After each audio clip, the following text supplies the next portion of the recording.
سلام دوستای عزیز، میخوایم روش چیزی را بیاموزم برای کسایی که طریقه اپلود کردن ویدیو را در برنامه گرامفر یا گرامفری یاد نداره.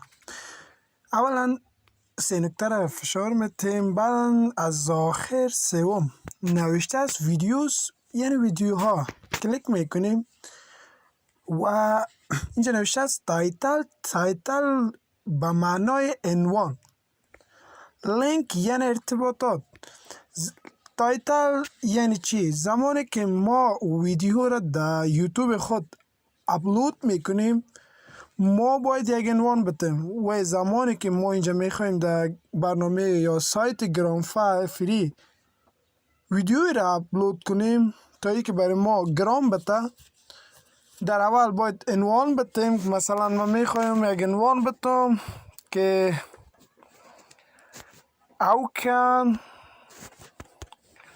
we use find video